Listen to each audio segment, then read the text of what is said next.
The business of customer education is about helping to move the needle for key business metrics that customer success professionals know.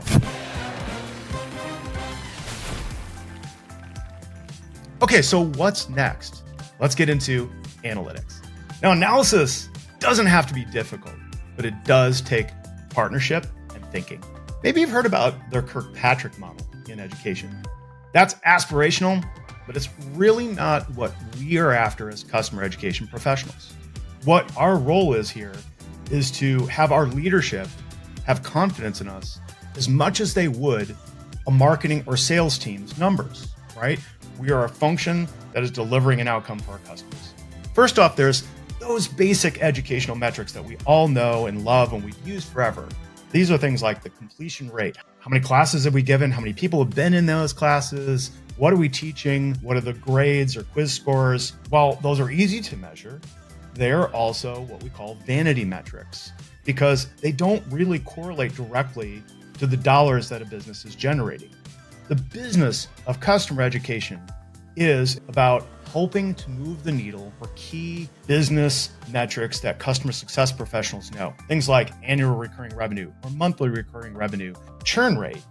How many of our customers are churning over time? There's very many different ways to measure that, but we want to impact positively. We want to decrease churn. What about support tickets? Again, this is another really easy and very focused stat that we can influence. If we're decreasing the number of support tickets, that one of the questions that people ask all the time on repeat, this is what we're after. We don't want our support team having to go through those. We want to offer basic educational onboarding and other things that deflect those tickets and allow our support team to focus on what matters. If you're watching a video, you're a customer, and within the first 30 seconds of a 5-minute video, you grok what's happening and how to get an outcome that you want, and you quit watching the video. Hey, you got a successful outcome? That is customer education. Did they need to watch the whole video? Did they need to go back and make sure they do? Absolutely not.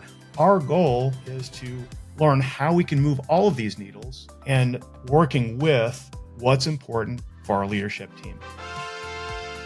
Now, the most important thing that I have to say here, and I'd like to lead out with a story, is that this takes often a tremendous amount of time and energy on your part. And this is why you are super valuable to your company. In many of the roles that I've had, both as a consultant and even more a customer education manager or director, I have come in and entered a company that isn't measuring any of these things. And I say, these are what I need. I need to do this, this, this. I have learning data, and I might have CRM like Salesforce or HubSpot data, and then I have product usage data. My goal is to bring all those together so I understand the learning journey customers are taking and how that's affecting the business. What should you do? Day one, figure out what's important to the business. What are you measuring? Map that via strategy to what you're delivering for education. If you're just delivering what I would call click path, this is how the product works, that's support, that's documentation. Customer education is about outcomes. How am I going to increase ARR?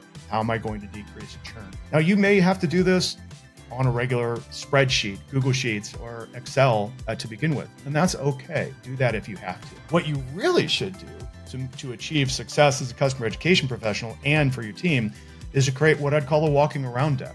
And that's where you take all of these stats and show anybody and everybody your goals, what your targets are, how you're doing against those targets, and show your success, or if you're not succeeding, working with your leadership and your team to pivot and make other experiments so you can do success. When leadership sees outcomes, you get promoted. Okay, so let's wrap things up.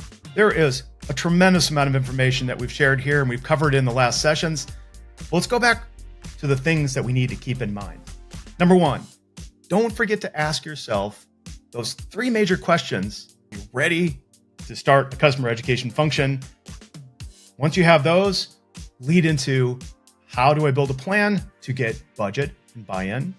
Then how am I going to evaluate and negotiate with the platform vendors that have the products that will help me build and articulate a function?